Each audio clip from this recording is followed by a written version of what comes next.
ఈరోజు దుబ్బాక మున్సిపాలిటీ పరిధి లోపల TUFIDC నిధుల కింద ప్రతి వార్డులో సుమారు 50 లక్షల రూపాయల విలువ చేసేటువంటి పనులని 2 సంవత్సరాల తర్వాత కాంగ్రెస్ పార్టీ ప్రభుత్వం ప్రారంభించింది.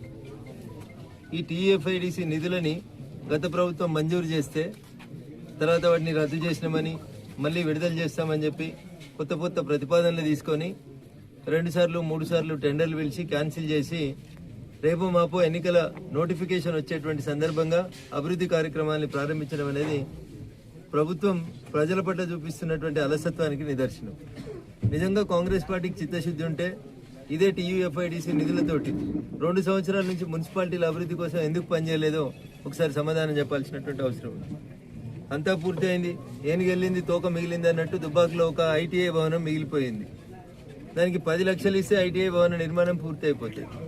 దాని పక్కనే టాటా అడ్వాన్స్డ్ ట్రైనింగ్ ఇన్స్టిట్యూట్ని ఓపెన్ చేయొచ్చింది ప్రభుత్వానికి, కానీ ప్రభుత్వం కోట్లాది రూపాయలని మంజూరు చేసి విడుదల చేసినటువంటి నిధులు 5 లేదా 10 లక్షల కోసం ఆగిపోయినటువంటి ITI భవనాన్ని ఈ రోజు దాకా ప్రారంభించకపోవడం అనేది కాంగ్రెస్ పార్టీ పనితీరుకి నిదర్శనం. ఇట్లా ఎన్నికల ముందు వచ్చి కొబ్బరికాయలు కొడితే ఎలక్షన్లలో గెలుసుడు సంగతి దేవుడరు, కానీ పార్టీ ప్రజలలో బదనామవుతుంది కాంగ్రెస్ పార్టీ అనే విషయం వాళ్ళకి అర్థం కావట్లేదు. భారతీయ జనతా పార్టీ ఎవరెన్ని కథలు పడ్డా ఎవరెన్ని ఇచ్చేసినా దుబ్బాక మున్సిపాలిటీ పరిధిలో ఎగిరేది భారతీయ జనతా పార్టీ జెండా అనేటువంటి సంపూర్ణమైనటువంటి విశ్వాసం నాకుంది.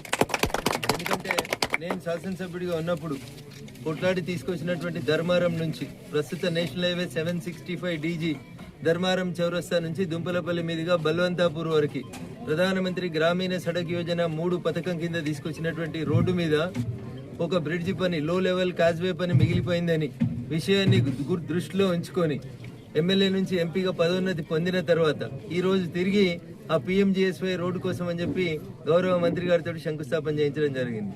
సుమారు 2.5 కోట్ల రూపాయల నిధులతో మిగిలిపోయినటువంటి వర్క్ను కూడా గుర్తుపెట్టుకొని ఈరోజు దుంపలపల్లి మున్సిపాలిటీ పరిధిలో PMGSY 3 కింద 2.5 కోట్ల రూపాయలతోటి ఒక బ్రిడ్జి పనులను కూడా ఈరోజు భూమి పూజ చేయడం జరిగింది. 4 నెలల టైం బౌండ్ ప్రోగ్రామ్ గా పెట్టుకొని ఆ బ్రిడ్జిని పూర్తి చేయాలని కూడా కాంట్రాక్టర్కి స్పష్టమైనటువంటి ఆదేశాలు ఇవ్వడం జరిగింది. ఈ రకంగా మేము ఎక్కడున్నా భారతీయ జనతా పార్టీ నాయకులం, ఎమ్మెల్యేలం, ఎంపీలం అభివృద్ధికి పర్యాయపదంగా గ్రామాలను నిలపాలని, మున్సిపాలిటీని నిలపాలని మేము పనిచేస్తుంటే కాంగ్రెస్ నాయకులు, మంత్రులు, ఇన్ఛార్జి మంత్రులంతా ఎలక్షన్లు వచ్చినాయి కాబట్టి కొబ్బరికాయలు కొట్టే కార్యక్రమాన్ని మొదలుపెట్టినారు. ఇది దురదృష్టకరం. మీరు ఎన్ని చేసినా మున్సిపాలిటీ లోపల గెలిచేది భారతీయ జనతా పార్టీ అనేటువంటి ఒక స్పష్టమైనటువంటి సంకేతాన్ని ప్రజలు ఇస్తున్నారు. మీరు ఇప్పటికైనా అర్థం చేసుకోండి. మీరు ఇచ్చిన హామీలు, మీరు ఇచ్చినటువంటి మోసపూరిత వాగ్దానాలని ప్రజలు చాలా స్పష్టంగా గుర్తుపెట్టుకున్నారు.